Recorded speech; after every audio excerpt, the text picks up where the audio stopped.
صباح الفل حبايبي، صباح كل يوم خير إن شاء الله يا رب علينا وعلى الأمة الإسلامية وعلى العالم أجمع.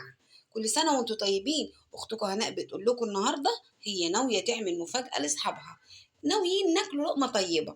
النهاردة بعمل صينية بطاطس عادية جدا. سبكت الطماطم على بصلة قطع كبيرة متشوحة طبعا، وكانت صفرة ما كانتش متحمرة قوي. ادي الطماطم متسبكة. هنا ده كيلو لحمه مقطعاه قطع صغيره. ليه؟ عشان يكفي ما شاء الله العدد. هو مش مهم تاكل حته قد ايه، ولكن المهم ان احنا نعمل ايه؟ نكونوا مع بعض ونكونوا كلنا مبسوطين ونكونوا كلنا واكلين لقمه واحده. مش مهم هي قد ايه، هو كيلو بس. اراهنكم ان العدد اللي جاي ونتجمع مع بعض هيكفيه ويزيد واكتر. واسالوا اختكم هناء ابراهيم. طبعا شوحت اللحمه بالبصل باللوري بالفلفل الاسمر لغايه ما استوت خالص.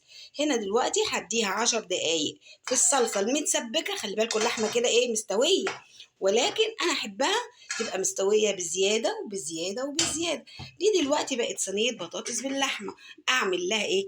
اضيف لها البطاطس الجميله، وبعد ما اديها 10 دقايق على البوتاجاز فوق، ايه اللي هيحصل؟ احطها بقيت سواها في الفرن تاخد الوش الجميل والطعم الأجمل. ويا رب تاكلوها بالهنا والشفا، ويدعوا لي ويدعوا لكم يا رب. أمين. كل سنة وانتم طيبين.